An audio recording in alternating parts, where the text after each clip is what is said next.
Ready? Start. Mr. Vice Chairman, Sir, I rise to support the Constitution Bill and the Representation of the People Bill as passed by the Lok Sabha yesterday. I welcome these two bills because their provisions are aimed at creating such qualitative changes in our electoral system as are bound to make elections cleaner and fairer.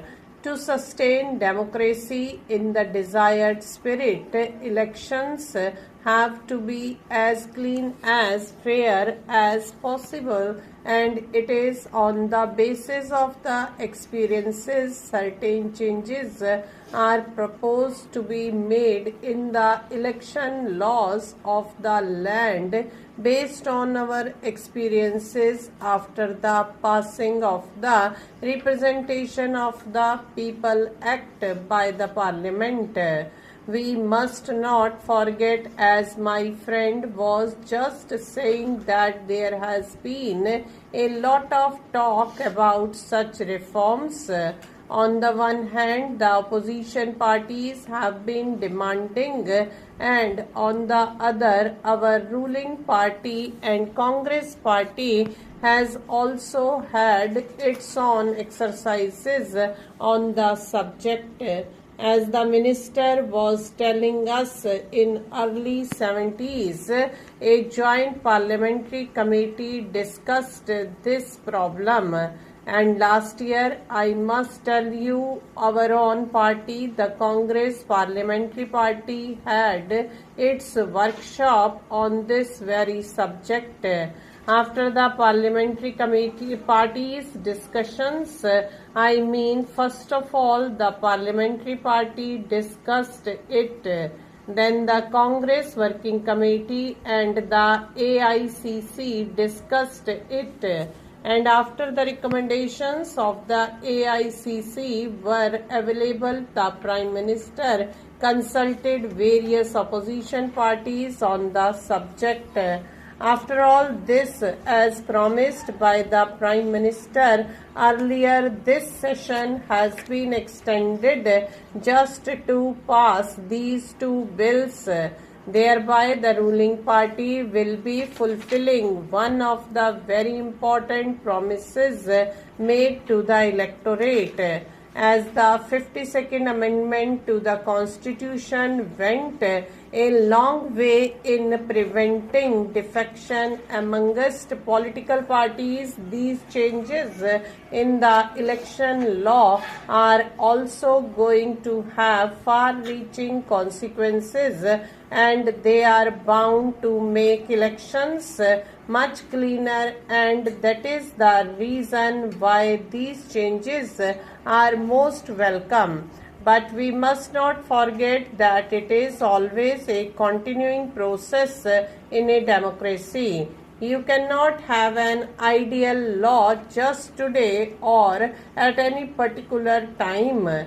You have to have experiences, and on the basis of those experiences, you make changes in the law, just as after 50 years we are going to make these important changes in the election law.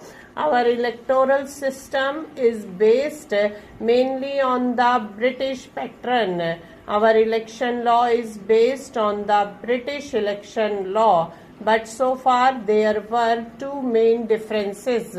One, their voting age was 18. In our case, it was 21. The second difference is, and will perhaps remain to be so, that there are no reservations of seats under the British law as we have here for scheduled castes and scheduled tribes candidates, which of course is because of our own peculiar social conditions. That is why I said perhaps that is going to stay for some time more. So this is indeed a very welcome step that we are going to reduce the voting age from 21 to 18. This reduction in voting age will be in consonance with the practice in most of the developed and underdeveloped countries in the world. In the World Atlas of Education, 39 countries are mentioned.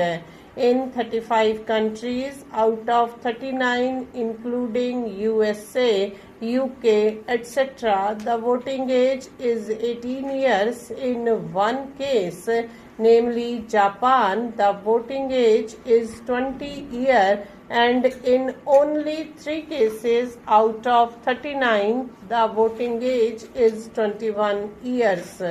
So, as I said, we are going to be progressive that way. Not only progressive, we are going to do justice to our youth that has been due, that our youth has been demanding for long in India, and very legitimately too.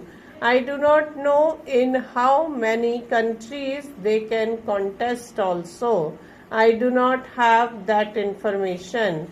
I cannot enlighten you that perhaps you must do, but at least this will enable them to get themselves involved in the election process. They are already involved.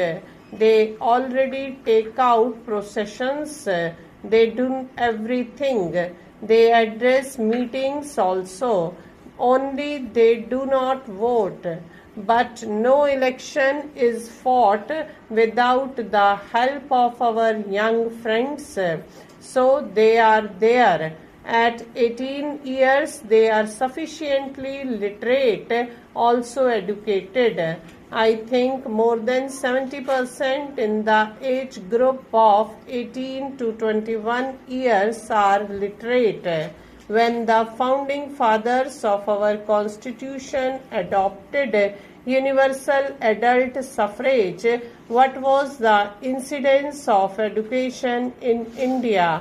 4/5 of our people were not even literate, and still people like Pandit Nehru and Mr. Rajendra Prasad said no literate or not literate, we must give them this right to vote, right to participate in elections. There are so many other arguments for this, and that is why it was granted to them, although we were illiterate. Some people objected also at that time in the Constituent Assembly because they were not aware about it. Stop.